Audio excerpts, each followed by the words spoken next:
Yes. Turn that live.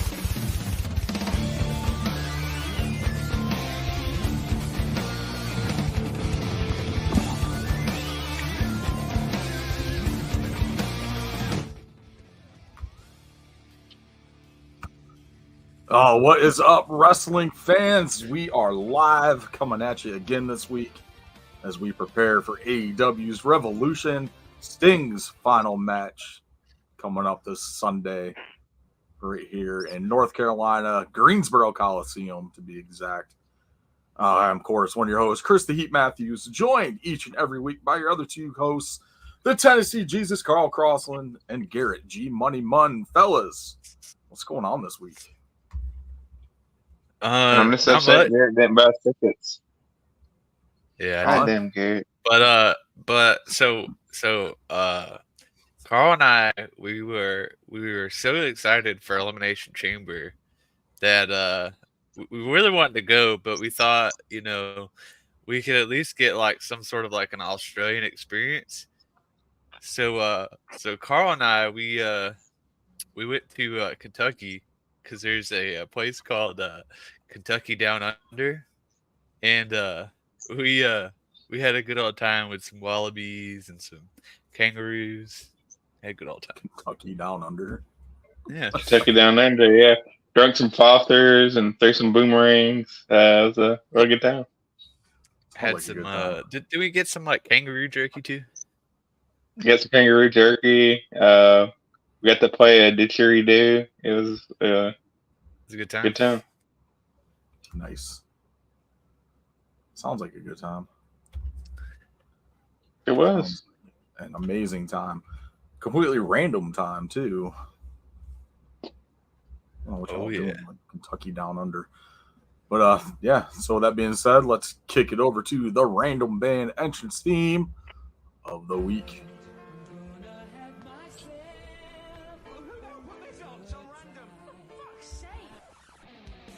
For fuck's sake, John Michael Montgomery. This was torture. He has some good songs. That, like, none of them are like good intro songs, but he has like Friend Love. He's got some good songs.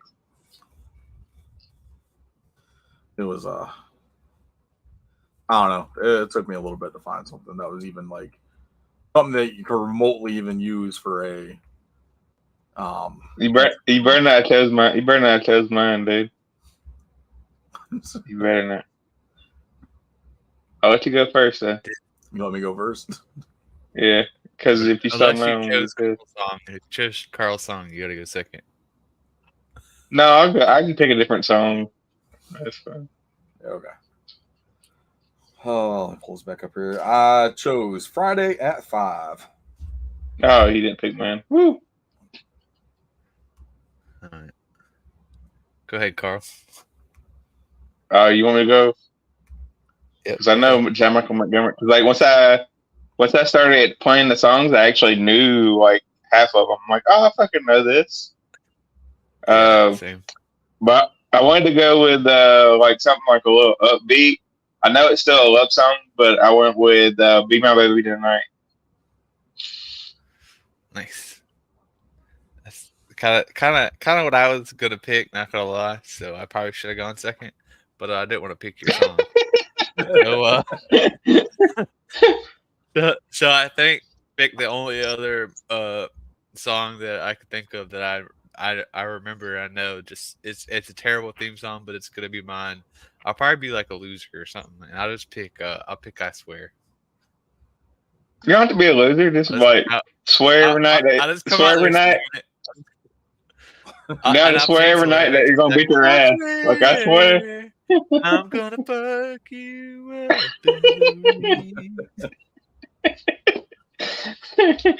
Yeah. Oh, awesome. What we got for next week, Carl? If we got next week. No, we don't have any more country. We got the All American Rejects. Oh yeah, even better.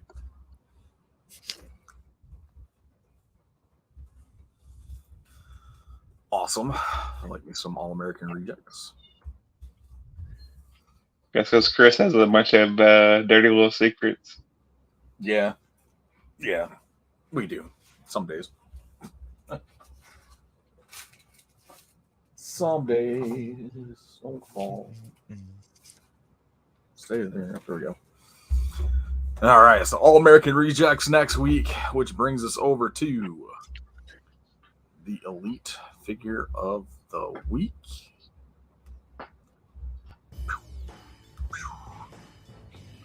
That's right.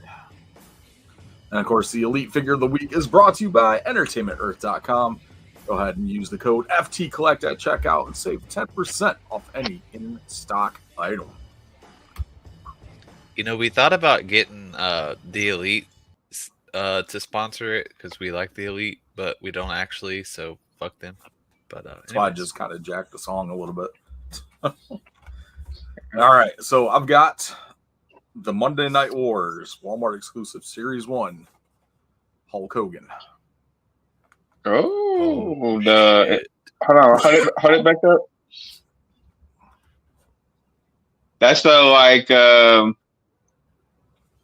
the one before the NWO where he had like a little lightning on his pants. Yeah, this one is just straight black. It's really just simple. It's the first appearance after Bash at the Beach. Oh, okay. Nitro from July 15th, 96. Because he had one right before like he joined the NWO. There was like one point where he had like those pants and then like it was like kind of like a black biker outfit. Yeah, I think he was still just Hulk Hogan at that point. Yeah. This was before he did the turn and everything. But this comes with the this guy here. It's got the legs to build the Lex Luger in the white puffy shirt from the first Monday Nitro. Oh, okay. Oh, I thought it was gonna come with the monster truck that he burst the giant in or whatever. The giant. It's got two sets of hands. Of course, it's got the black bandana. Fucking zip tie. Audience is now deaf from listening to the fucking rapper. Sorry everybody. wasn't trying to kill everyone. Killed Garrett. Man, all right. So yeah, so he's got like Hulkster on the weight belt. Mm-hmm. And like I said, the pants are all just like really just plain black.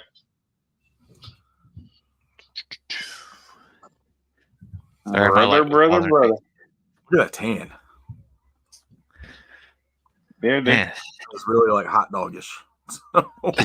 She come with a tanning bed. It's like okay. Hell yeah. Come with a tanning bed.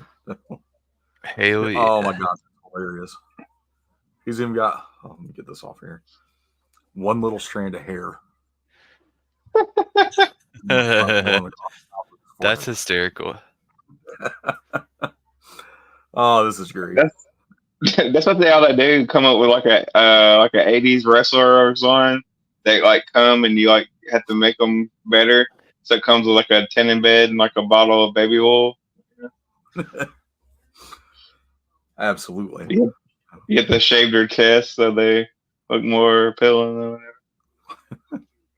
So that's pretty cool. That's a Walmart exclusive. Those are hitting Walmart now, I believe. Some people have been finding them. The only other one I want from this set is the Scott Hall, and then Series 2 has Kevin Nash. This Scott Hall blue jeans. Yeah, the whole like Canadian tuxedo, full denim, the vest, cool. Everything. Cool. I'm kind of excited for that. And then the other two figures in the set is Austin and the Undertaker. Oh, okay. Yeah, I think now I'm like, they're in WCW, and then I was like, no, it's the Monday Night War fucking on. So Undertaker, Austin has like the full camouflage, like the jacket, the pants, and everything. And then like, he made McMahon piss his pants. Mm-hmm. Nice. And then I'm sure like Undertaker is like the Phenom Undertaker or Main Street Undertaker. I think so. I want to bend over and pick up the box I threw on the floor. Dun, dun, dun.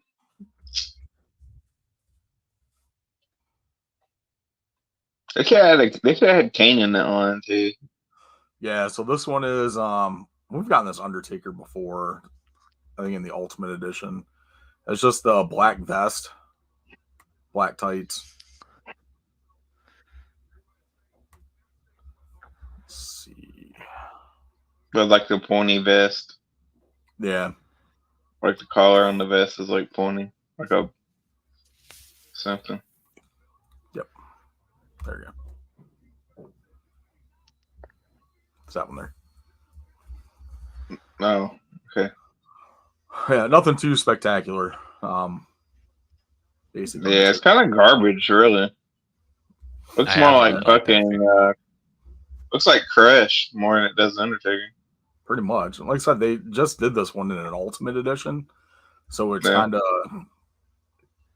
Which kind of wish they would have did like a different Undertaker attire. Yeah. We haven't gotten in a while, or a new one, something. Yeah. Like they should have did the one with like the little ministry vest where he has like a little pointy thing on the back. Yeah. But I think this one's like supposed to be when he threw what's his face off the cage, like around that time frame. I said what's his face, like I can't remember Mick Foley. What's his face? He threw what's his face off the fucking cage. Oh man, excuse me. All right, awesome. So that's your elite figure of the week. And let's head over to. I forgot to load this up beforehand. It's the joys of being live. We're live, pal. You're live. Damn it. We fucked it all up. Let's start over. From the top. Redo. Take two, Chris. Redo. All right. Let's go ahead and get over to the instant replay, which, of course, is brought to you by our friends over at Dubby. Visit dubby.gg to order your hydration and energizing drink mixes. Use code WrestleGuide at checkout to save yourself an additional 10%. Mm-hmm. You gotta take Debbie, get energized while you're having sex, and then stay hydrated afterwards. Damn straight. How are you, bro? All right, let's kick it off here real quick. We want to send our condolences out to the family of Virgil, Michael Jones, Vincent. Passed earlier this week. I believe it was heart attack. I think was the reason behind it. Virgil, one of only four people to hold the $1 million championship, like officially. Yeah, I think so. Yeah. 4 or 5. Oh. The Meat Sauce King, the Breadstick, something I can't remember what the other one was. Mike Jones, a lot of haters, a lot of homies. So, I'm kidding. No, that's a different Mike. Will literally sell you his shoe. Oh man, but thoughts and prayers and good vibes out to his family, fans, friends. Yeah. Stuff. Yeah, I mean, I enjoyed him. I mean, like, was he the best wrestler? No, by no means. No, but he was like he fit the gimmick pretty well, and then that WrestleMania when he versed Ted DiBiase, he was really pulling for him. Yeah. Because you got all those years with him as as Ted DiBiase's like servant pretty much. Got all those years like mistreatment and all the other stuff just pent up, and finally like he has enough, and then you rally the fans behind him, which is a really good face turn for him. It just really didn't amount to anything besides that match, maybe like a couple other matches, but because I mean he was a really good heel too. I think a lot of people like his best work was always as a heel, like with Ted DiBiase, and then in the NWO. Yeah. Oh man, but rest in peace, Virgil. You're now in a better place with all the meat sauce that you want. All right. Just saw this morning. Apparently, Hammerstone has signed with Impact with TNA Wrestling. All right. Moose Hammerstone. That's what I need. Book it now. Now. Yeah. No, don't book it now. Let it build a little bit. You can have both of them in there for a little while. Let Hammerstone get a couple wins, and then have him. I think it'll be a good. I think it'll be good for him though. I need something else besides MLW. Yeah. Yeah. So I feel like a lot of people get recognized from Impact too, from TNA, as they bounce to other brands and stuff, or other companies. I like Hammerstone. Mm-hmm. See him more on a weekly basis, actually on TV and not on YouTube. I don't really get to watch a lot of MLW anyway, so I watch more Impact. All right, exciting news for TNA. Another big signing for them. Let's kick it over to some WWE news. I don't really have a whole lot of WWE news, but let's talk the Elimination Chamber. And, we're going to talk Elimination Chamber. Congrats to Carl. He managed to predict all 4 matches correctly. And got the bonus point. And got bonus points. Yeah. Man, Garrett, you only got 1 right. It's all good. Oh, no, sorry, you got 2 right. My bad. There's only 4, so, I mean, it's hard to get. I forgot, Judge. I was the only one that didn't pick Judgment Day. I picked New Catch Republic. So that kept me from perfect score. I think Garrett picked somebody ridiculous, though. Who'd you pick to win the Elimination Chamber? Raquel. Which one? Randy Orton. Both of them. Yeah. You're just trying to be different. Oh, yeah. Should copy me like you always do. Be the one. I mean, to be honest, who I should have picked for the Elimination Chamber was Tiffany Stratton. Because she should have fucking won. Honestly, I had that in the notes right here. Tiffy time, baby. She's definitely talking to Carl to speak about. I was like, she looked the best in that match. Mm-hmm. And that crowd was on their feet. Like the second she got into that ring, like they were cheering her left and right. So the women's Elimination Chamber was like way better than the men's to me. Yeah. I think that happened last year too. Yeah. I mean, the only thing was it's like a little predictable. But I mean, when I say predictable, I mean like the outcome, not like the match itself.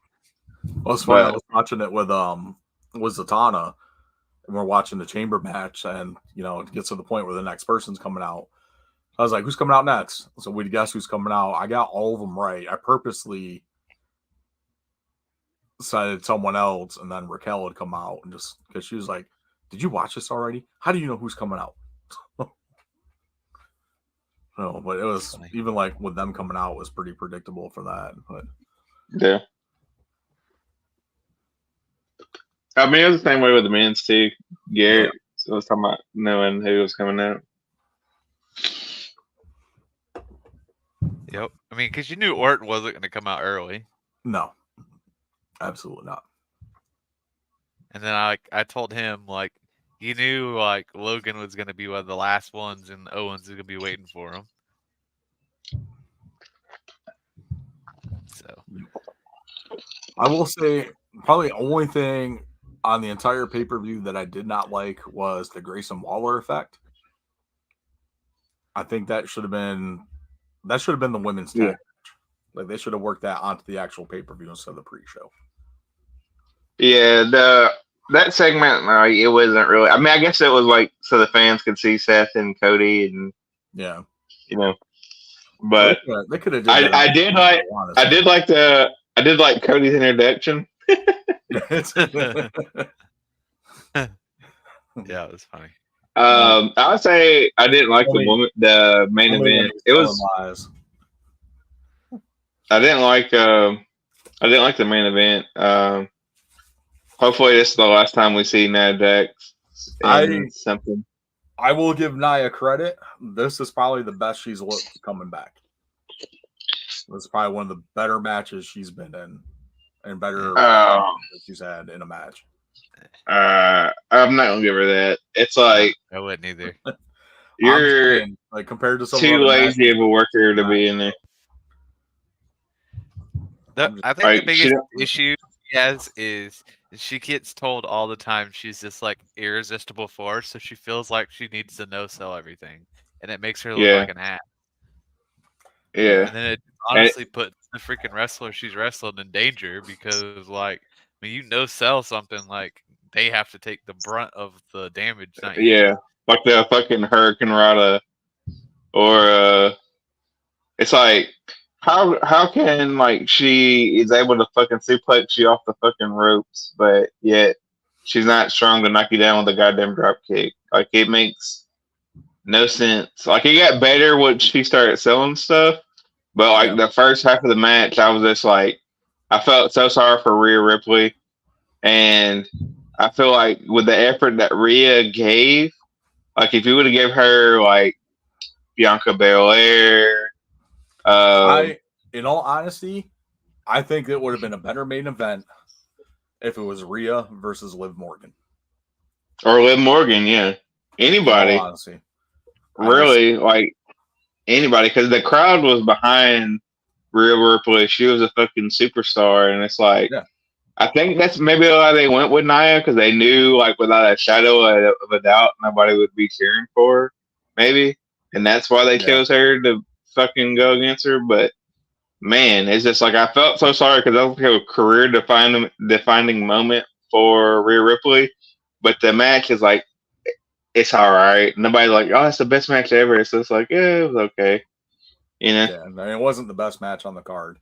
I still stick by that Nia looked better in this match than she has anything else, but I don't think she deserved that main event spot. I mean, but what does that? Else. What does that mean, Chris? Like she looks better, like you know what I mean? Like She looked okay, better. She looked better in this match with Rhea. the shit in the toilet, the shit in the toilet looks better than the shit on the wall, but it's the fucking shit. I'm just saying, like compared to the other matches she's been in, since she's been back, this has been her best showing. But that still doesn't mean she deserved to be in the main event spot. Okay, you can say that, I guess. Yeah, that's what I'm saying. Okay, I'm not saying like this is her best match ever. I mean, it's what she's looked better in this match than she has in any other match she's had since she's been back. So I was telling Carl, I thought the best match on the card was the tag team match. Yeah, for sure. Speaking of which, so like I thought like something went wrong with the feed or something. But apparently they're saying that the reason why the screen went black at that match when they were getting ready to throw Dime out was that the front row flipped off Dominic Mysterio. Yep. That's what I heard. We're talking about this is a fucking premium live event, so it's a pay-per-view. It's not like it's on TV. So we're paying to see this on a fucking platform that has all kinds of fucking R-rated movies that show tits, ass, birds, cuss words. Like, why are we fucking editing this? It makes no sense. It makes absolutely no sense. It's because there's kids watching. Oh, yeah. There's kids that stumble across those rated R movies too. Oh, I know. And there was kids there. Hell, they were probably in the front row flipping birds. Like it's fucking wrestling. They were. Man. They definitely were. Like you tell me when I was a little kid, that was like the only place my parents would let me cuss was at wrestling. Like, hey, you bring that cuss at home, but motherfucker, if you want to cuss out motherfucking Jerry King Lawler, go ahead. I love that. People are freaking ridiculous, man. But yeah, the tag team match was like the best match by far. I agree. I like that one. Yeah. That was really good. And then I'd go women's, like it was like tag team match, then the women's elimination, then the men's elimination, Then the Grayson Waller effect, and then the main event. No, I take that. I ain't gonna shit on him like that. It was better than the fucking Grayson Waller.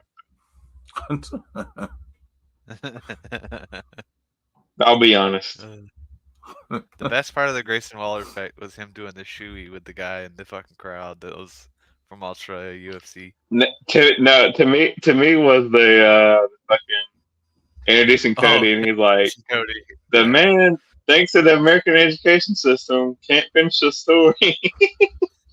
He's not lying. The worst education systems in the world. Like, come on. Funny. Jesus. Oh man, yes, Elimination Chamber. I enjoyed it very much. I thought it was a good, solid pay-per-view. Yeah, I enjoy. Me and fucking Garrett woke up to watch it. We both did. I woke up like right at 5 o'clock and watched it. I watched it Saturday night. Yeah, Garrett texted me and was like, "Hey, you what? Something." I'm like, "Yeah, man, I'm watching. How'd you know?" Awesome. What else we got? We skip Elimination Chamber, Monday Night Raw. We kind of setting up some stuff for WrestleMania, with the Judgment Day and Imperium. Looks like I don't know where they're going with this whole thing with Gunther. Are we getting Dom versus Gunther? Are we getting Priest versus Gunther? Or are we getting like a number one contenders match or a multi-person match for the IC title? So I think you're getting like a tournament for the title, like, because we got what, like 2 or 3 more Mondays? Yeah. Or maybe 4 Mondays. So I think we'll probably get like a tournament like for the number one contendership, but it won't be at WrestleMania. And then I'm hoping they go with Dominic. I mean, they could go with Priest, but I don't see what Priest has to gain, unless he's going to gain the Intercontinental Championship. Whereas in like Dominic Mysterio, I think both have something to gain. You know, Gunther will still be able to keep his belt, look really good, and then Dominic. You know, even though everybody hates him, it kind of proves like, hey, you know, I'm putting in my dues by having a match with Gunther because, you know, Gunther's going to beat the hell out of him. Yep. Type thing, you know? Absolutely. I don't know. I can see them doing maybe a multi-person IC title match. We haven't had like a 4 or 5 man or even like a ladder match for the IC title in a while. Yeah, so I saw I don't remember where I saw it. I saw somebody posted like a WrestleMania 40 prediction. And it was a ladder match. And it was like Gunther. It was like Gunther, Chad Gable. I think Dom was in it. Sami Zayn. I don't remember who all. There's a bunch of just random people. So I was like, that would be fun. That would be good. Yeah. So be interesting for sure. So Braun Breaker doesn't come out with the NXT tag title? Oh, he did last week, I thought, or maybe he didn't. I don't remember. No, he doesn't have it tonight. So, whatevs. All right. Well, they might lose it to a tag team that came to NXT last week that I forgot to tell y'all about, but we're on the show this week. The Good Brothers. The Good Brothers. Pretty excited for that. I am too. I think it's a good place for him, to be honest. Yeah. Till Tom Tonga shows up. Yeah. Yeah. So Cody, we had a Paul Heyman show up on Raw. Cody expected him and ready for him, and Cody is now hunting the bloodline going into WrestleMania. Yeah. I like that Heyman has a Roman throne and a rock phone. Yeah. Only thing I didn't get was the security. Like, so the Bloodline had security as well. Like that fucking made no sense. I think the security was for Heyman. Well, I mean, the security was for Heyman, but it was still like I said. I having members of the Bloodline out there. You had fucking like stooges. I don't think it probably wouldn't have made any sense if they brought like Solo and Jimmy, because then like Jay would have attacked Jimmy and Solo. Right. Well, that would have been better. That would have been a better segment. Like, true, like I'm gonna attack you, and then that would have helped build the potential Jimmy versus Jay match at Mania, which we're gonna end up getting anyway. Yep. Yeah, for sure. Based upon Monday. Yeah. Was it Monday or is it the Monday before? No, it's Friday before. Or is it Friday or Monday before? Wasn't it last Monday when it was Jay and Gunther? He interfered. Jimmy interfered. Yeah, when yeah, the last Monday. The IC title. Yeah. Yep. Awesome. I got to say, I really enjoy the new Legado del Fantasma. Agreed. Mm-hmm. I'm jealous you can watch SmackDown and I can't. I'm sorry. I mean, I could, but I don't feel like going to the living room. It's more comfy in my chair. Awesome. All right. Get the TV on back here. NXT Good Brothers showed up. We touched a little bit on that. Second week in a row. It's like they are going for the NXT Tag Team Championships. As they pretty much cleared house last week, and then try and do the same again this week. Yep. Which, I mean, I kind of hope they win them at Stand and Deliver that way, like, because obviously we know Breaker's going to the main roster, so they don't really need to keep the title. Makes sense, and that gives like puts more name recognition on the NXT tag titles with someone like the Good Brothers winning those tag championships, and kind of helps boost them a little more than what they already are. Yeah, because it's always better when you actually have like a tag team. Yeah, it's an actual tag team. Hold on. That should be pretty good.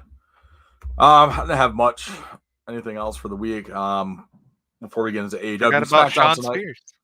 Oh yeah, Sean Spears. I totally forgot to put that. It is right there in the notes. Sean Spears. Impact? I mean, not Impact or TNA. Sean Spears on NXT. Returned to NXT, laid out Ridge Holland. So these the vignettes have been building up to the last couple weeks. The video, the text and everything on his entrance video is the same exact text that has been used in the Bo Dallas teaser videos.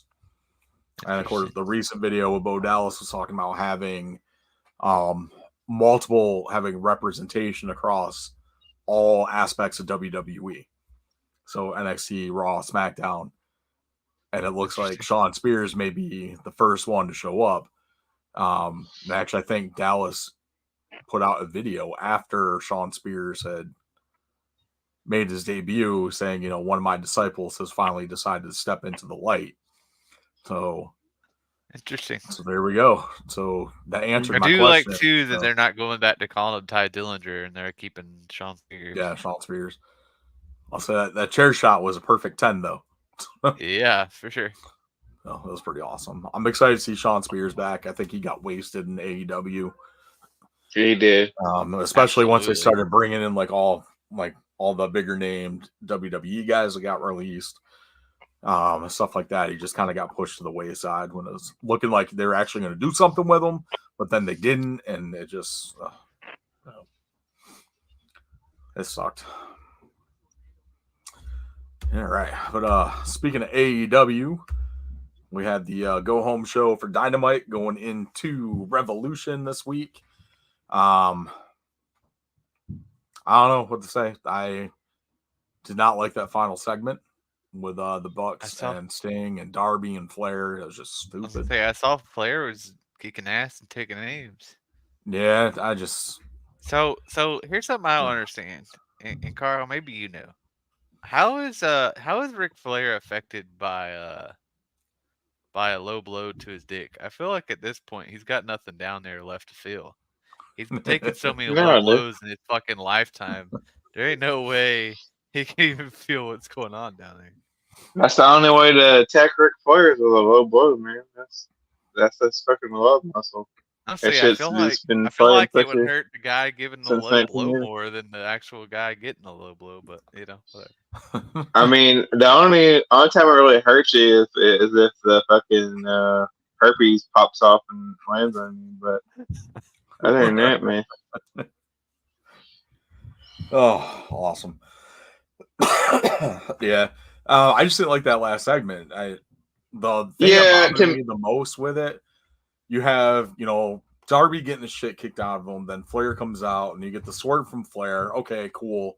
And now they're beating down Darby and Flair. We know Sting's there. Like, they've advertised all night. Sting's here, Sting's here, Sting's here. The music plays, and the Bucks go up the ramp, and they're standing there at the top of the ramp waiting for Sting. Sting comes down, old school, from the rafters, lands in front of the ring, helps up Darby and all that. And the Bucks run back to the ring. Like, why don't you just fucking walk away? Why are you running back to the ring? And why did it take so long for Sting to come down from the rafters to help out Darby and Flair? Yeah, he should have helped out Darby at the beginning, right? Yeah, absolutely. Like, as soon as that beatdown started going on Flair, Sting should have hit the ring. Sting should have been down from the rafters in the middle of the ring and started, swinging the bat. While, old school, like WCW, unhooking the freaking harness and then, swinging and hit whatever that moves. Like, yeah, if it was me, like, I'm the biggest Ric Flair fan on the podcast, probably bigger than Garrett. Chris hates Ric Flair, so we're not going to include him. But I'm the biggest Ric Flair fan, but I don't think I would have got him involved in that segment. Like, I mean, you could have had him get attacked or maybe bumped, but like the in ring work, like he's too slow and it looks goofy. You attacking him because you got to wait for him type thing. And I get where they were trying to go with like Sting coming down from the rafters. But if you want to do that, like, just make it make sense. Like Chris said, is like, you could have shot down as soon as they started attacking Darby Allin, or hell, if you would have did it in like, at the beginning when nobody was expecting anything to happen before, Darby Allin and all, you know what I'm saying? Like, have it be like a fucking big ass surprise. But I mean, I always half expecting, Sting to be in the crowd in the Sting mask. But then we got Darby instead, which, was still pretty cool. But, I like it when they do Sting in the Sting mask hiding in the crowd. Yeah. But I mean, you could did all kinds of things, but like what they did was like the dumbest idea. It's like apparently with that Tony Khan had to talk to Martha Hart about doing the rafter drop. Why does he? That makes no sense either. Yeah, it's like Tony Khan's retarded. And if he wants to have a successful wrestling show, call me, Garrett and Chris, and we can come up with some ideas. And you'll have the best pay-per-views, and you'd probably put WWE out of business.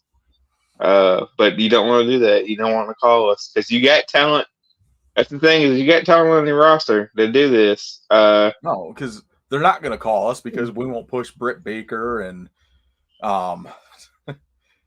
fucking Hangman Page and the Bucks and Kenny Omega. I mean, I like Kenny Omega. Kenny Omega is fine in small doses. If he can stay healthy on a regular basis, that too. But he sucks on the microphone. So he has no mic skills. Yeah, but I mean, he's never been that's not his expertise. Yeah. You know what I mean? Like, there's a lot of people that are not good on the microphone that are excellent wrestlers. Yeah. Bret Hart. Like Bret Hart. But yeah. Speaking of Hangman, was anybody else excited when he came out on crutches? No. Oh man, I was kind of hoping that Like, I don't want to see anybody get injured, but I was kind of hoping that it was a legit thing and we were going to get Swerve and Joe 1-on-1. Yeah. But the triple threat match will still be pretty good, regardless. Yep. It was also sure. announced that Tony Khan pulled his meat madness on the pay per Oh view. Oh man, Yep. So no more man, meat I madness. was ready for it. he must have offended all the vegetarians and couldn't Yeah. took it down. Said due Yeah, to probably. participants being injured, so they had to pivot and change the match to something else. Oh, just Man, there's sure a ridiculous. lot of people in AEW that are injured. Yeah, not surprised. So this is what we're doing now. We're doing an all-star 8-man scramble at Revolution. Yeah. Interesting. Are we doing our picks now? Yeah, we can start doing picks now. We can talk about the pay-per-view and stuff. They don't really have much left from Dynamite. Yeah. I'll take Powerhouse Hobbs. Yeah, I mean, out of all these people, that's who I would pick, which means Hook will probably win. But Or Wardlow. yeah, I don't know. Shit, Jericho was in the match too, so it might just end up being fucking Jericho. Because God forbid. yeah. Jericho, I mean, if he wants to fucking hit a treadmill or something, um, and be sincere and actually try to do one more run, I think he has enough juice to have like one more run in him. It's just right now, this game seems like he's just phoning it in. You know what I mean? Yeah. Yeah. There's one thing I want to kind of deviate here for a minute. O'Shea Jackson Jr., Ice Cube's son, was on Chris Van Vliet's show last week, and he basically said the same thing that we've all been saying about AEW fans, about how if somebody is on your show, you don't tell us who they are or give us like some kind of background on them, and when we ask, we're told, go Google it. And that's kind of like the thing with they. I don't know if they finally took it to heart this week because they had Atlantis Jr. wrestle Jericho on Dynamite, which I think was pointless on this matchup because there's your show before your pay per view. You should be building the matches to your pay per view, but instead you're giving me this throwaway match between Jericho and his old tag team partner's son. But they actually explained the history between Atlantis and Jericho and Atlantis Jr. and why Jericho requested to wrestle Atlantis Jr. when the CMLL deal came into play. So kudos to AEW for actually taking time to tell us who somebody is and why somebody wants to wrestle them. It's about damn time. Yeah. It'd be about better, like if you build a storyline with it, like have them come out and attack them, and then they're like, "Oh, why did he attack him?" And then him be like, "Oh yeah, it was your partner's son, and you shitted on him for years. Like that. You made it." You know what I mean? Yep. But no, let's just have a random match. Who you got, Garrett? Who's winning? I'm picking whoever this guy is behind Brian Cage. He looks like he's a mystical being, but he's kind of green. Is that So the I think lead singer for the All American Reject? Yeah, I think so. That's what it looks like. So those are mystery opponents. There's like two mystery people. Yeah, there's two people that they haven't put in the match yet, or mystery people. So it'll probably be something stupid. It's gonna be Garrett's pick is mystery guy. So put him down. Mystery guy, was that mystery guy number 2? Mystery guy number 2. I'll take it.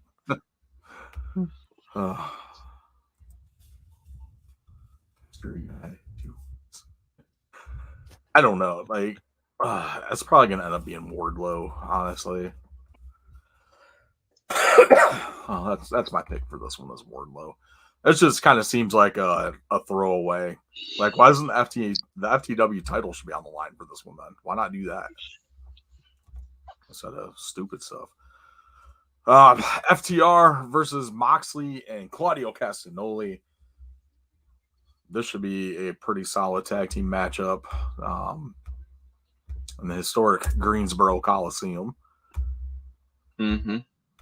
So I have a question: is Moxley's contract up soon? Because I see a lot of people saying he's going to WWE soon.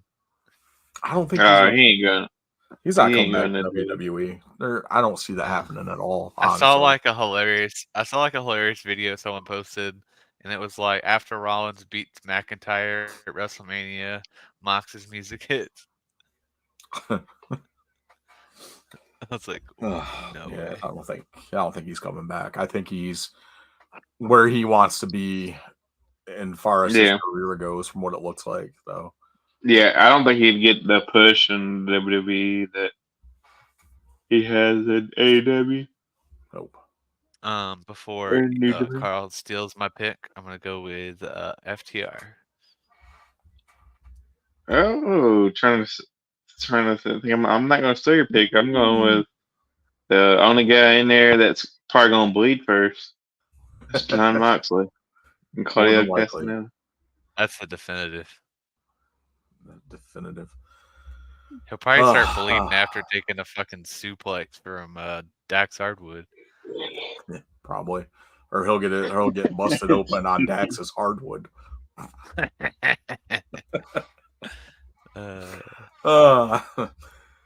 Fans, if you're joining us live, feel free to join in on the conversation. Are you making picks, Chris?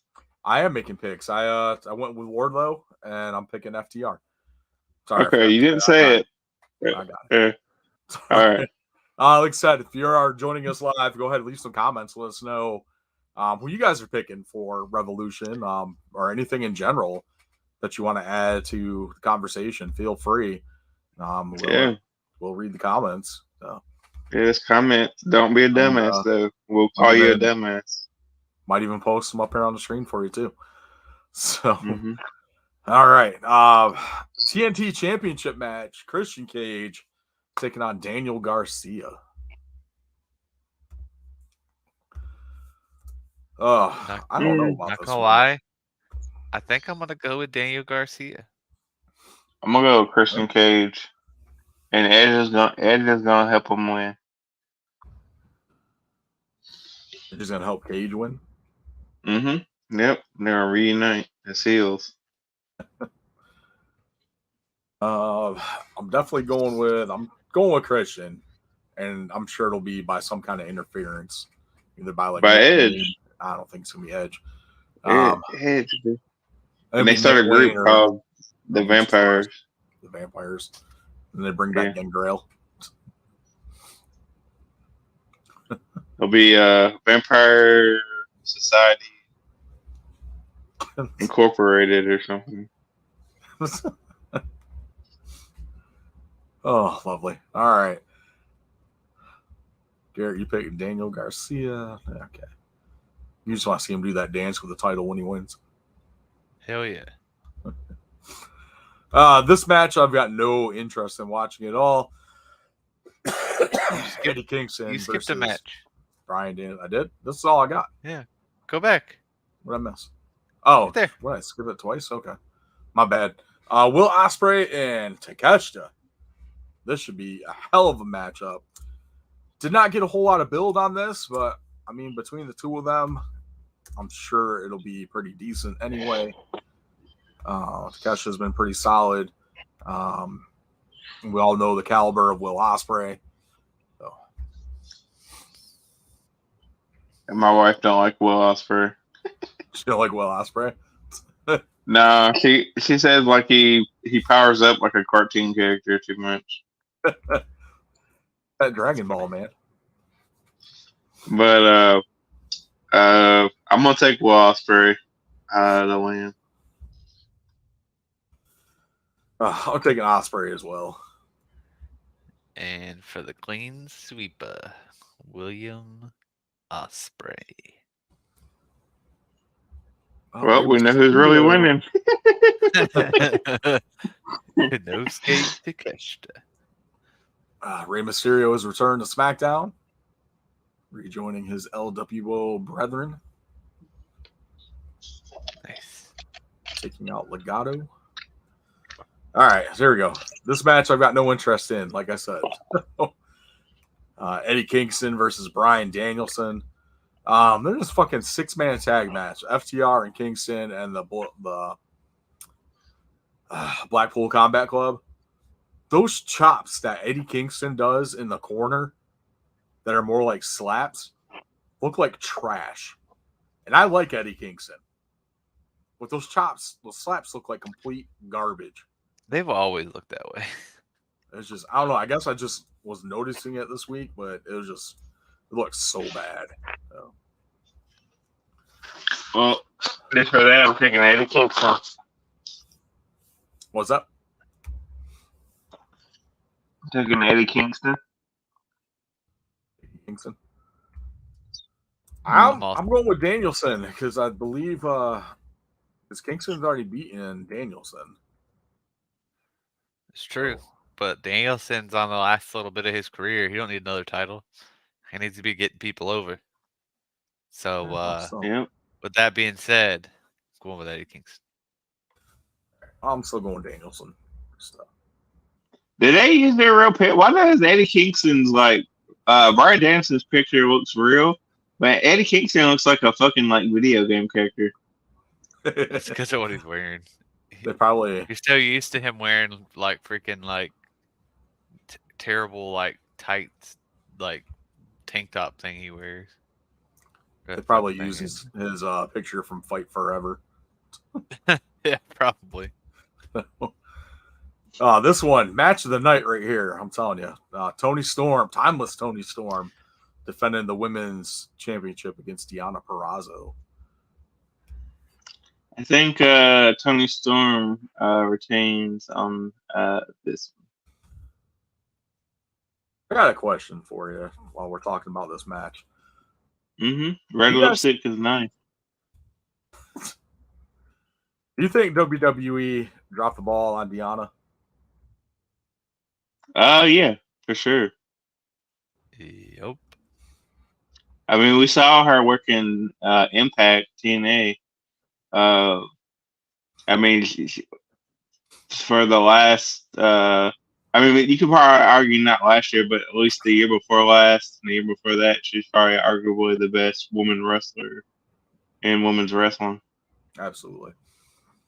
So she was being interviewed. I think it was Chris Van Vliet again, and she was being interviewed about her time in NXT. And she's like, yeah, I kept being told, we don't understand your character. We don't know what a virtuosa is.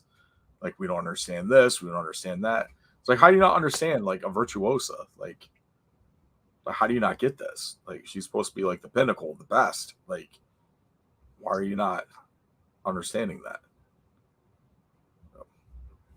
I don't know. But yeah. I just figure I'd get you guys' opinion on that, too. But yeah, if she goes back, I'm sure they'll understand. Yeah. Sure they'll understand it now. But I'm picking Toni Storm as well. Yeah, I think I'll go ahead. Get it. Be different and pick Deonna Purrazzo. Yeah, I don't think this is the last match between them. I just don't think that Deonna Purrazzo is gonna pick it up the first time. I think they're gonna have another 2 or 3 matches. Or at least I would. I'm sure they will. I'm sure it'll be something. Awesome. All right. We got next up here is International Championship. Orange Cassidy defending against Roderick Strong. Is this when Orange Cassidy finally loses? Yep. Adam. He loses because Roderick Strong bring out some lemonade. And London, the Orange Cassidy. Awesome. I like it. Garrett, who are you picking on this one? I'm picking Orange Cassidy. Orange Cassidy. All right. That's because Garrett likes working with his hands in his pocket. Yep. Yep. I think this would be a pretty solid match, regardless. And then of course, probably won't be the main event, but be a pretty solid matchup too. Damn it, I skipped a slide again. My bad. Triple threat match for the World Championship: Swerve Strickland, Samoa Joe, Hangman Adam Page. Is this where Tony Khan pulls a trigger and gives Swerve the title, or do we keep it on Joe? All right, so I'm gonna answer first, and I'm not gonna make an answer. I'm not gonna say it verbally. That's all I'm gonna do.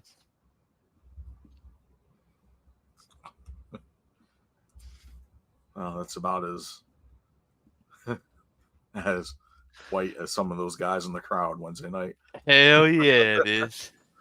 Dude, can we get a medical to check on Garrett? I think he just had a seizure.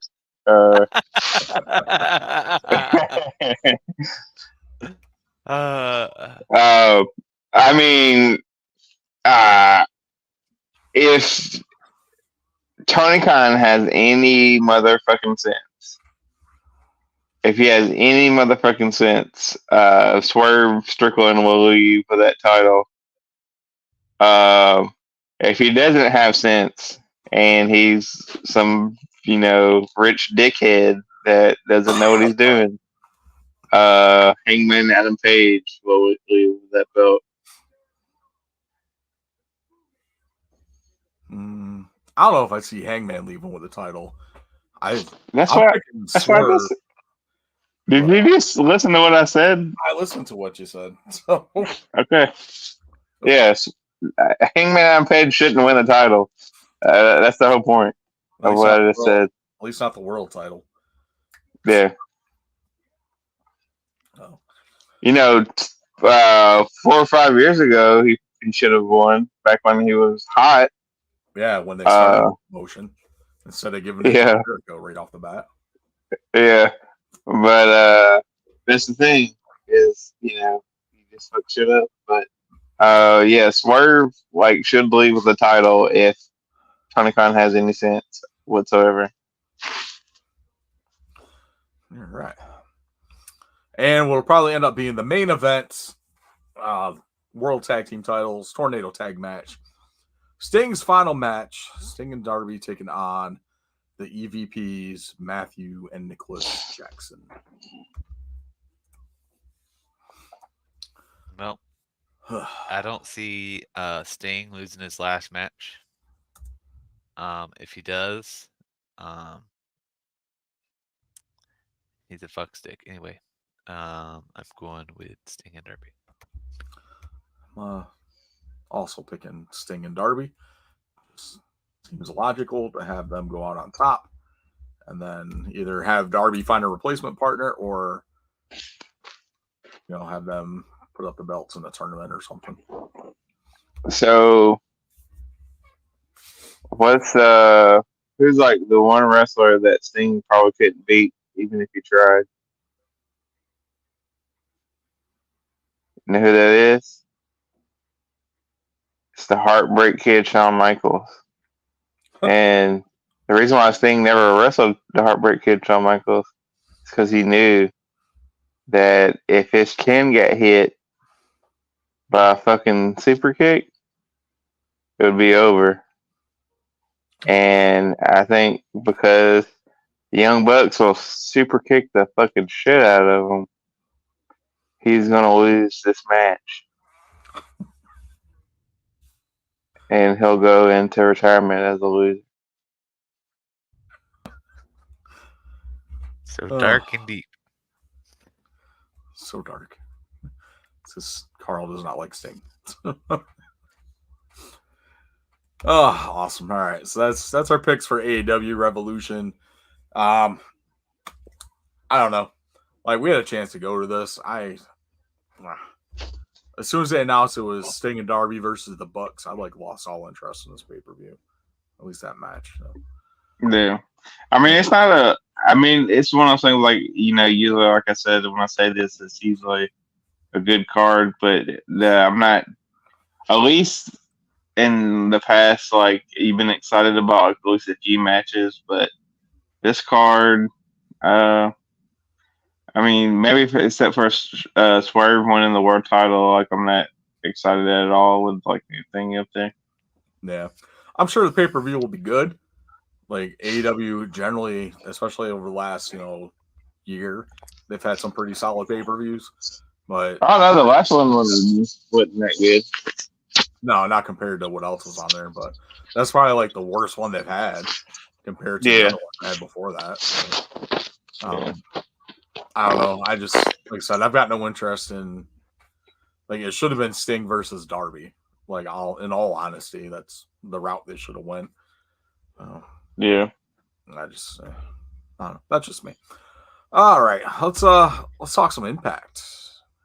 Let's talk Impact. Or TNA. TNA.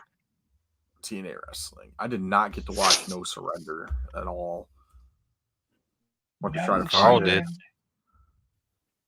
No surrender. I tried to find it on our bootleg website and it wasn't up there anymore. Oh, it's on the Daily Motion one. Okay. This is the one that I watched now. Oh, I did see some clips from Moose versus Alex Shelley for their No Surrender match, which looked pretty entertaining. Just freaking had Moose's hands inside the turnbuckle, like the piece that connects the turnbuckle to the ring post, and Shelley was just like grinding his like fingers back inside the thing. It looked pretty brutal. Yeah, it was like I said. The match concept was like pretty cool, and like probably one of the best like newer match concepts in the last couple of years. So that's pretty cool. So I'll run down this here real quick. The countdown was the Rascals defeating Mike Bailey and Trent Seven with interference from Macklin. Eddie Edwards and Brian Myers defeated Kevin Knight and Kushida. We get into the number one contenders match for the world title: Frankie Kazarian versus Eric Young. Eric Young goes over Kazarian, so Eric will take on Moose at Sacrifice for the TNA World Championship. Austin Bay Club retained the TNA Tag Team Championships over the Grizzled Young Vets. That was a really good match. I'm sure if it's anything like the last two matches, it was probably one of the best matches of the night. We had PCO versus Big Con. Connor, formerly the Ascension. PCO wins by DQ. Looks like they're going to set up another match for them going into Sacrifice from this week's Impact. Knockouts Tag Team Championship, Decay versus MK Ultra. MK Ultra regains the Knockouts Tag Team titles. Josh Alexander goes over Simon Gotch. And Moose retains against Alex Shelley. And Jordan Grace retains against Giselle Shaw, which looked like a pretty good match too. Mustafa Ali is your new X Division champion. The first time anyone has come in and won the X Division title on their debut in TNA. Yeah. Props to Mustafa Ali. Awesome. All right. So Carl, what's your take on this pay-per-view since you're the only one that got to watch it? I'm the only one that watched it. Yeah. Yeah. I mean, it was pretty solid. Like I was probably telling y'all throughout the week, like there wasn't a bad match on the card, like where I'm like, hey, this is bad. I really liked the concept of the no surrender match. Which if nobody else got to watch it, it's like, so what it is exactly is like you have a corner, like kind of like boxing, like you have a couple people in your corner on the outside, and they have a towel, and the way you win the match is you make your opponent's team throw in a towel for him. And the only like disqualification is you can't like a member of your corner can't touch the opponent because if you do, the title switches hands. So you had people kind of pushing that rule to like the fullest by like throwing in weapons or removing weapons. It's just like a really great. Like I said, it's not the best match. Like don't get me wrong, you could improve the match a lot. But like this, the concept overall was really good, and there was a good execution on the first time of it. I thought. Awesome. Yeah. Awesome. Yeah, for what it sounds like, it actually sounds like a really good concept for that. Just needs a little fine tuning, I think. Oh, I'm sure. This is probably like the first one they've done with those rules, so right. It should be pretty solid. So. But TNA's been pretty innovative over the years of like coming up with like cool matches, Oh yeah, like the reverse battle royals. And the King of the Mountain match, Ultimate X. Yeah. Oh, a lot of cool stuff. So, everyone sleeps on TNA, but TNA gives us some pretty awesome matches. Monsters Ball is another one. Yeah. I mean, to me right now, it's like, I mean, we'll see how it goes because it's under new management or whatever. But I like Tommy Dreamer, and I think they can maybe become number 2 company. He is an innovator of violence. Yeah, absolutely. Oh, awesome! All right, Impact this week we had Tasha Steelz and Xia Brookside, number 1 contenders match to face Jordan Grace at Sacrifice. Actually went to a double count out. Grace said she will actually fight both of them. So we're getting a triple threat match for the Knockout Championship with some fresh blood in the water with Tasha Steelz and Xia Brookside. Steelz hasn't been in the women's title picture in a little bit. And I think this is the first time Xia has actually been in the women's title picture since coming to TNA. So props to them. Should be a pretty solid matchup. Sacrifice is stacking up to be a pretty solid card so far. Yeah, it's going to be good. TNA pay-per-views are always pretty dang good. Yep, and if you've been listening along to us over the last few years, you know that we love us some Tasha Steelz. Yep. Should be pretty awesome. All right. We already talked about No Surrender. Yeah.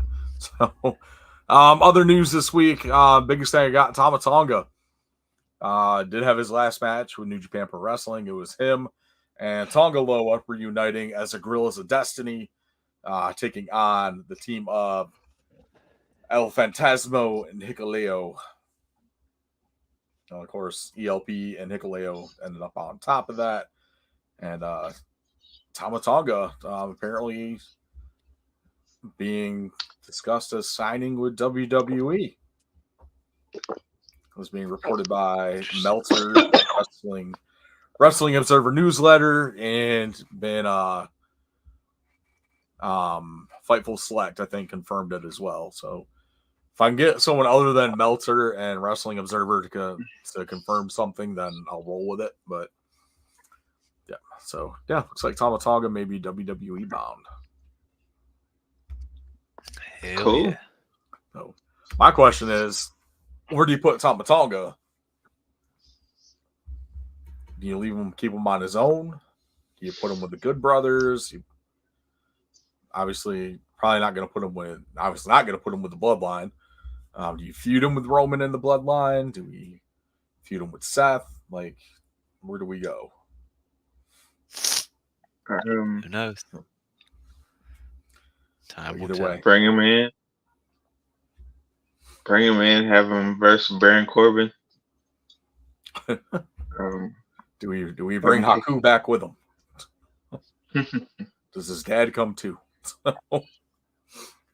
We can only hope so. Yep. Awesome. All right. That is pretty much all I've got for the week in wrestling. If you guys got anything else to add that I missed. I don't think so. All right. Cool. So You know what time it is now. Time for Carl's Time favorite to play the segment. Oh man. For everyone's favorite portion of the show, G Money's quiz. Why are you saying, oh man? Because you already told me that you can make us guess wrestlers with other PVKs. Oh, well, I'm sorry. I'm sorry to disappoint you. It's not what I did. Boo. I don't know why it's not working. Can you see this or no?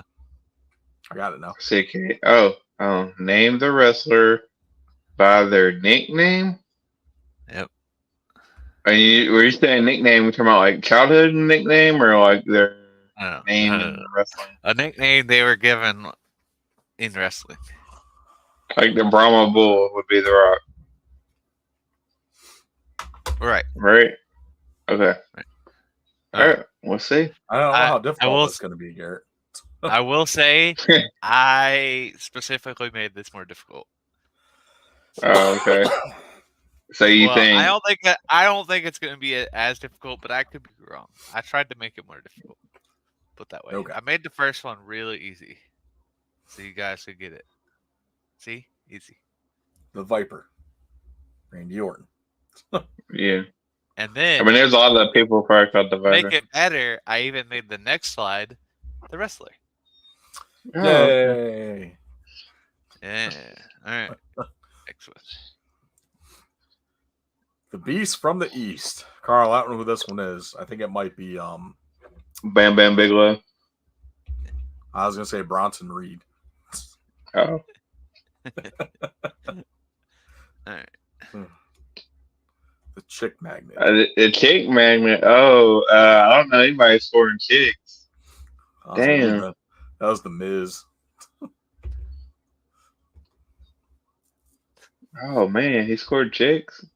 Yeah, he He scored the only scored one that mattered. So who looks a lot better now than she did when she was wrestling. That's true. The next big thing. Oh my god, I don't know who that could be. The guy I that know it's not I know it's not the Undertaker because he was never big. I mean, he's already big. So he went in the next big thing. it's Brock Lesnar. That Parker Bordeaux guy. I should have done something funny instead of putting a Brock Lesnar picture. Oh Jesus! Oh I god. did. Some of these are really easy, but I did make some harder. Don't worry. Okay, they better get really fucking hard really quick. Yeah. Oh, Viscera. Poor Matt Hardy. That's not the right one. That's Big Daddy V.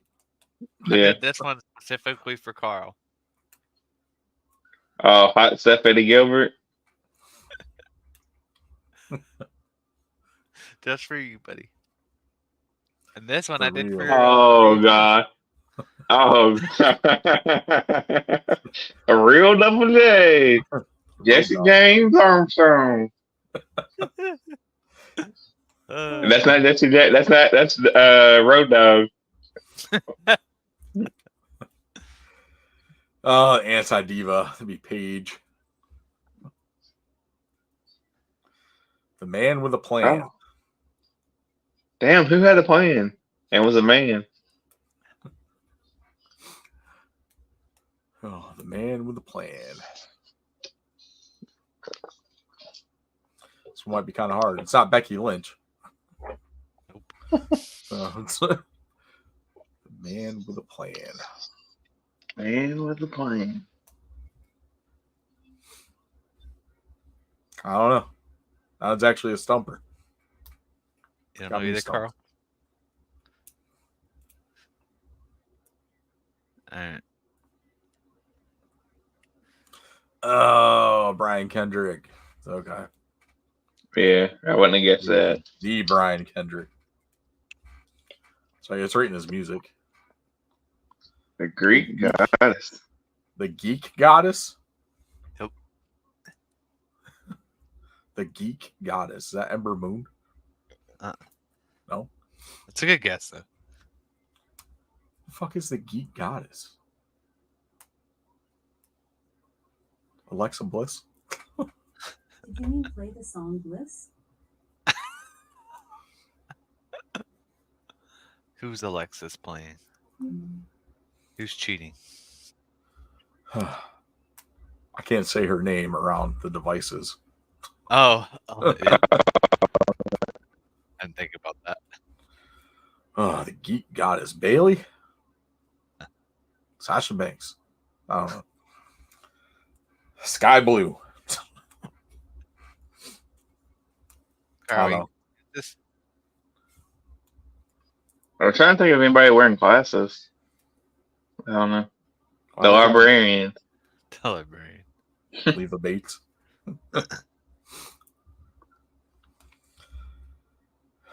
AJ, that was my next one. Yeah. Yeah, I never heard her referred to as a geek. I've never heard her referred as that either. The man of 1,000 holes. Oh, okay, it got easier. Dean Linka. Got easier for you. The man of 1,001 holds. The man that gravity forgot. Neville. I thought it was his ears. It's the elf. Sicilian psychopath.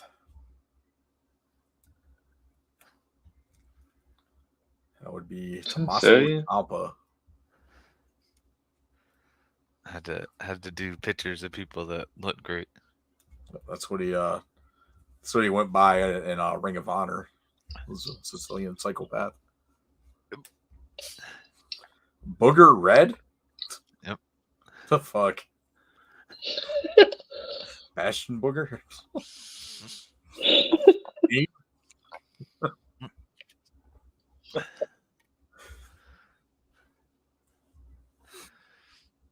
Oh, I don't know. I'm lost on that one.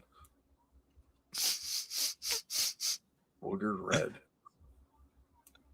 It's like Willie Nelson or something, isn't it? Really? I love it. All right. Cowboy Bob. Oh, what? Fuck. The fuck did you get that? I'm telling you, it's a name we went by. I've seen it in like so many different things. Like, I guess it was a nickname he had when he was like Big Evil. Sometime around in there. because Booger Red was like a cowboy or something, right? Like the actual Booger Red was like a cowboy. I don't ever remember Undertaker being referred to as Booger Red. I remember like Big Red Devil, like Big Evil, Dead Man Inc., like Dead Man Walking, the Dead Man.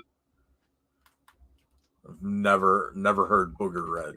Yeah, I was looking up nicknames. It was one I've seen multiple different places, and every time I saw like a picture for it, it was like kind of around that time. I was saying, I'm gonna need you to cite your sources on that one, my boy. I got you. I got you. I can do that.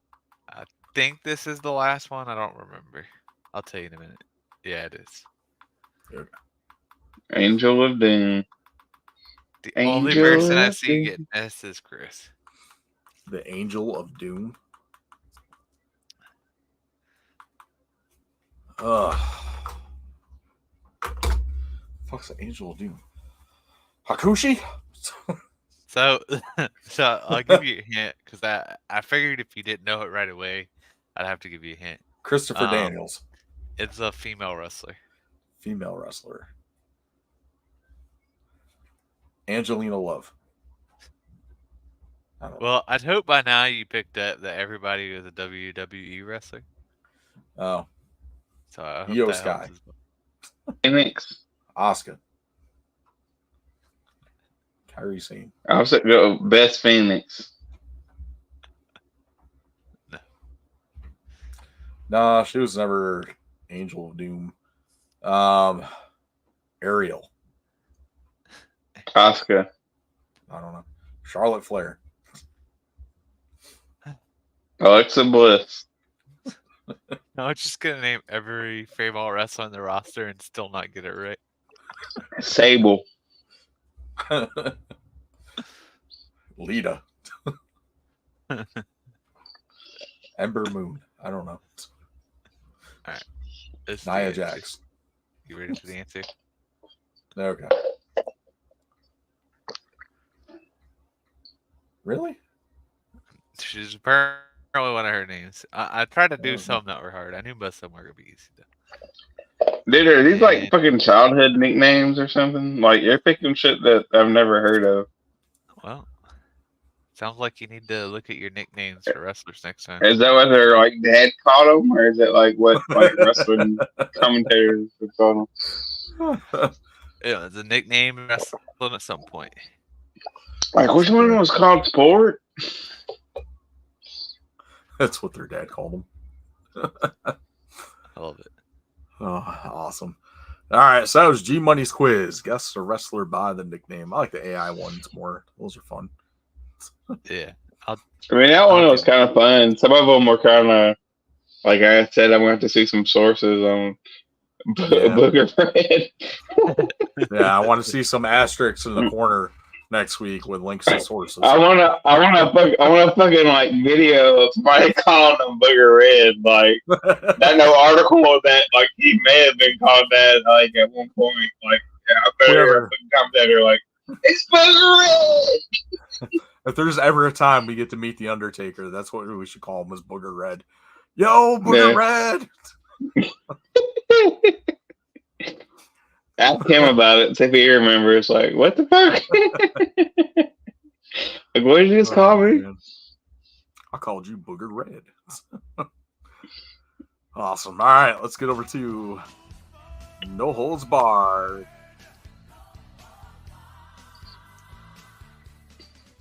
All right, for those joining us live in the chats or joining us live regardless, No Holds Barred is pretty much where we talk about whatever the hell we want to.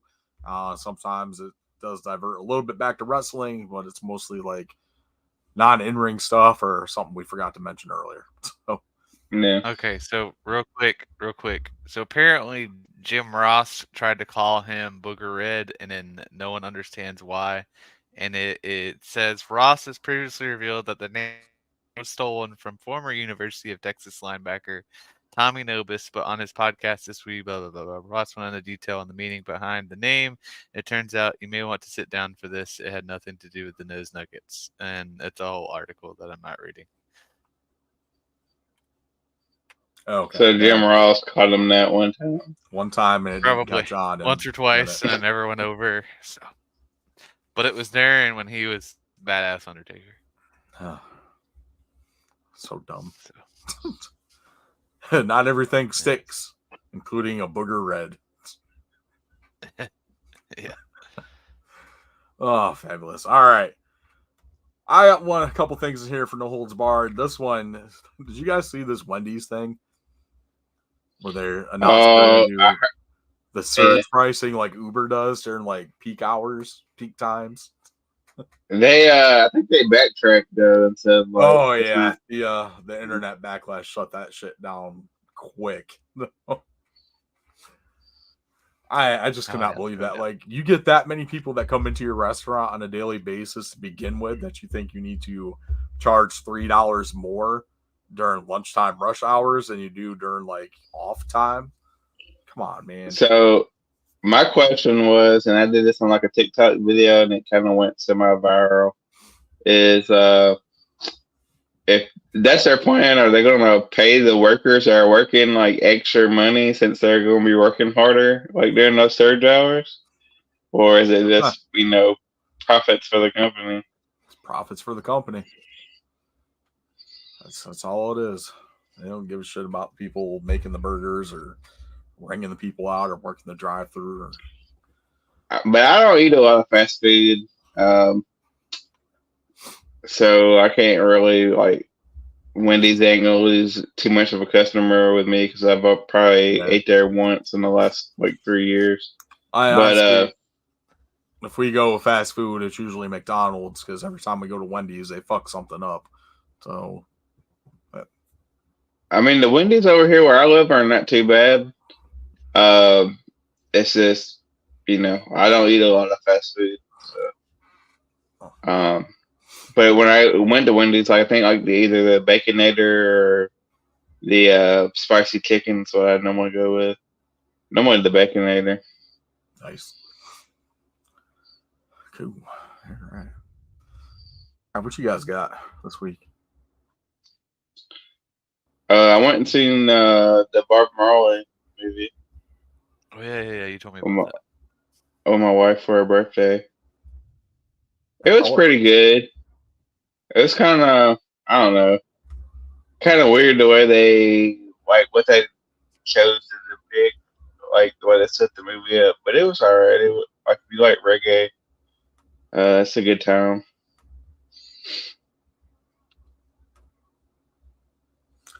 Sorry, so I was just trying to get ready for Next year, something. It's Yeah. okay. Season pass. We're getting DDP, Kyrie Sane, a jacked out fucking Post Malone, the Dudleys, CM Sucks, Carlito, Pat McAfee. You scrolled away. Go back. Go back. Go back. Go back up. I wasn't done. Lex Luger, Mr. Perfect, and Jade Cargill. That's only some of them. So, Naked. Anyways. all right. So they announced the full DLC packs from the game drops next week. Actually, we'll be getting that this weekend, 3 days early. So I'll have a full review on that next week. DLC pack number 1 is the ECW CM Punk pack. This one, of course, has CM Punk, the Dudleys, the Sandman, and Terry Funk. Terry Funk, Terry Funk, yeah, and the Sandman. So that's pretty awesome. Can we get a bar match? I know, right? DLC 2 is Post Malone and Friends pack, which would be in June. So I have a question. Yeah. Are these people that are actually friends with Post Malone? Because that's how this seems. I know that's yeah. what I think. I was like, man, You I know, don't you think know, should fucking hang out with Post Malone. I'm pretty sure she would. Now, Mosh and Thrasher for sure, but I think it's Sensational more like Sensational Sherry would fucking hang out with Post Malone. Yeah, I would say so. Yeah, Sherry is cool like that. I think it's yeah, more cool. the just think about everyone that's in this pack has something to do with like music. You know, Sherry sang Michael's original HBK song. So yeah, Post Malone, Sensational Sherry, the Headbangers, Honky Tonk Man, and Jimmy Hart for that pack. Post is only in here because he did the soundtrack for this thing. This one, Pat McAfee pack, of course, is him and a couple co-hosts. They haven't announced the co-host yet. Global Superstars will include Jade Cargill. Nia Jax couldn't even make the main roster. Like she's here as DLC. Michelle McCool, Carlito, Kyrie Sane, Lyra Valkyria, and Dragon Lee will be in here as well. WCW pack. We'll have Diamond Dallas Page, Iron Sheik, Mr. Perfect, the Great Muda. Excited about that one. That's gonna be awesome. And Lex Luger. Awesome. So pretty stoked for that, for the DLC packs that are there. Heck yeah. I'm excited. Yeah. Hell yeah. A lot of cool stuff coming. I'm glad you're excited. I am. It should be fun. Now my kids are starting to play the wrestling games a little more. It gives me an opportunity to beat their ass with more characters. No, what you need to do is you need to get like a GM mode thing, and y'all all do like GM mode, do your drafts, and tell them how you are more superior than they are. That sounds way fun for a little kid. Yeah, they would totally understand the concept of that. Hell yeah, dude. It's actually funny. I was talking to Katie about the game. I was like, yeah, we should do a GM mode. She's up for it. I love it. Nice. Yeah. They should let you do, like, I should be able to do GM mode online. Like, you and I should be able to, like, play GM online. Oh, I agree. I'd have a lot of fun doing that, too. Yeah. It just makes sense. Yep. Except for Garrett would make a bunch of AEW characters and be Tony Khan. No, I do what Carl probably does, or Carl. I do what Chris probably does. We probably both do the same thing. I always let the CPU, when I do the CPU, draft like all the high people, and I draft like all the low people, and then I just build them up. That's why I end up sucking at first. Yeah, I get I'll take some bigger name people like in the beginning of the draft. Yeah, And then as we get farther down, I'll start drafting some of like the lower cost people. there's some people I just want on my roster, no matter what. I don't care if they have like Yeah. a 55 rating. Give me that freaking jobber clown any day of the week. I got it. I had the last game when I was doing like the all women's roster Uh, that I ended up like reaching Hall of Fame status with. Like my champions were Trish Stratus, I had Beth Phoenix on there, um, Bailey at one point because like you redraft like at the end of every year. So, but it's like I always try to keep like my two bigger champions. so when you do it all women's, does it let you do like 2 main titles or just do one main title, one like I'm trying to remember if it mid-card? gave me. I think it gave me a women's intercontinental title too. I'm not 100% sure. Really? On that one. Oh, I that's think so. interesting. Yep. That's cool. I didn't know it did that. That's kind of cool. Yeah, it's cool if you have a women's in the title. I mean, to be fair, anybody should be able to wrestle for any title. To be completely Yeah. honest. Oh, so you're gonna have a bunch of women wrestle for the men's titles? Yeah, I mean they're not men's titles. They're just world heavyweight championships. Now they are. What?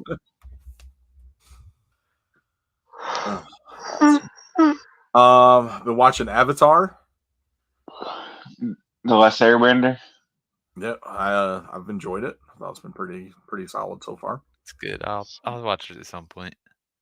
How much There later are have they been? there are some characters and places that they shouldn't be yet. So I was I gonna will say, that. what threw me off and why I didn't want to watch it is I saw that Aang was flying instead of using his glider. I don't remember seeing anything with that yet. It might be just like a preview I saw, Yeah, but I saw he yeah. was like There's some flying instead of gliding. when you get to Onimashu, there's some characters in Onimashu that don't belong in Onimashu. Interesting. It makes It's me like- not want to watch it now. I mean, I understand why they did some stuff in the show. Like, because you're not going to drag out the entire thing over, 20, 26 or 32 episodes. That's not how Netflix works. Like, you're most likely you're going to get 6 episodes for half of it, then the other 6, and that's your first season being an hour long each, and you got a specific point of story that you're going to tell. So you have to adapt it somehow. But the way that they've adapted it is a hell of a lot better than that last Airbender movie that Shyamalan did. Oh, of course. You still have, aspects of where like you still see Aang as a kid, but he still has like a seriousness to him in some parts, but he still like, does like the goofball stuff that a kid would do. And you still get like some of the like the Sokka, like I need to be serious, but I'm gonna throw out this quippy one-liner and do something stupid type of thing. So and then Katara being like the worrisome, overbearing sister type thing. So Gotcha. yeah, but it's been pretty solid so far. That's good. Yeah. Uncle Iroh is probably like the best character as usual per usual. Of course. It's been great. Aquaman 2 is on HBO Max. No one cares. I'll probably end up watching. I did kind of like the first Aquaman. I like Jason Momoa. Thought he was good. The worst part of the first Aquaman is was it Amber Heard that's in it with the fucking terrible red wig? Yeah, thankfully, I don't think she's in this one. I think she may have got cut out, but if she is in it, it's not very long compared to that the last wig was freaking terrible. Yeah, it was just her acting is terrible too. Yeah. I'll say we're gonna lose Carl. He's gonna fall asleep. Yep. I'm here. I know for now. All right, let's Now let's let's take it. Huh? All right, let's No. All right, let's go over to the wrestler of the week this week. Carl, is your pick? Yep. You got a graphic for it? I do have a graphic for it. It's just not that graphic. It's just not that one. Well, he did wrestle for. What's that?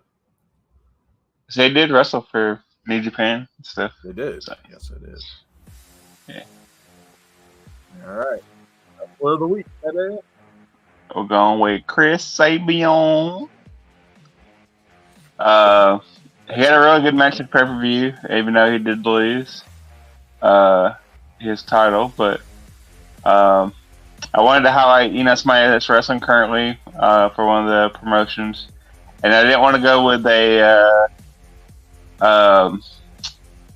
too long ago match to check out. So I went with the triple threat match from what was the name of that pay-per-view? Hard to Kill, 2024. Hard to Kill. Yeah, 2024. Great match. I don't know what anybody rated it or anything, but I remember loving it. So I went with that match. I started to go with some of his older matches, but I was like, let me go with something new. So I went with that one. What are your guys' thoughts on Chris Sabian? Chris Sabian's awesome. Chris Sabin is awesome. Great in-ring talent. Oh, definitely one of those assets to the TNA locker room. Him and Alex. Yeah, one of the heartbeats of TNA. Absolutely. Yeah. I like him because he invented the Power Rangers. I'm just kidding. That's another guy. But the match was pretty good. Sabin taking on Kushida and El Hijo del Vikingo. So probably one of the best matches on that pay-per-view, if I remember correctly. Yeah. I think we almost called it match of the night, if I'm not mistaken. I think it was the match of the night. It was solid. At least I called it match of the night. I don't know what Garrett said. I don't remember. Awesome. All right, so here we go. There is your wrestler of the week, Chris Sabin.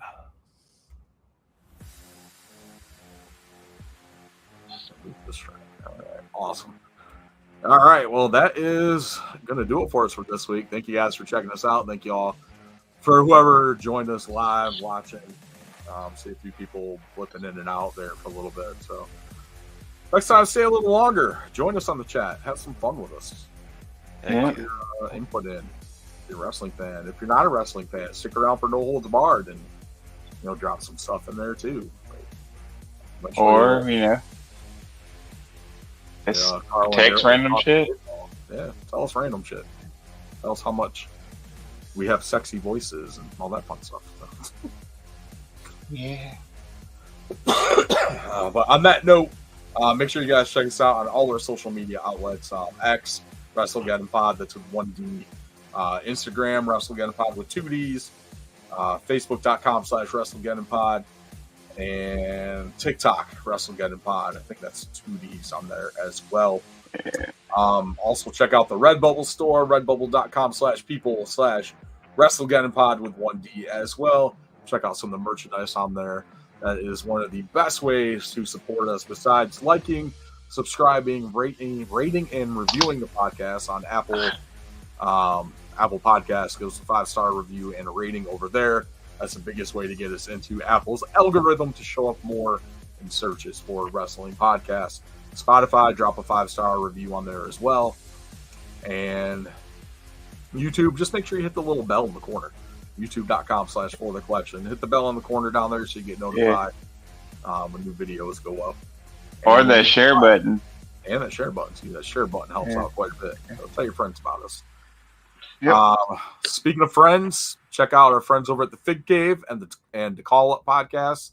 The Fig Cave guys are talking wrestling figures and other figures as well, some pop culture stuff. So if you're into some of that, check that out as well. And the Call Up kind of like us, talking some wrestling. They do theirs live Thursday nights, so you can check them out on their Facebook page and chat some wrestling with them. And come back for us on Friday night and talk some more wrestling. Two different perspectives, two different shows, different perspectives. And it's a good time. But yeah, so thank you guys for checking us out. This is episode 225 of the WrestleGeddon podcast. I, of course, am one of your main hosts, Chris the Heat Matthews. On behalf of myself and the Tennessee Jesus, Carl Crossland, and Garrett G Money Munn, we'll check you all next week. Later, Marks. See y'all later, alligator.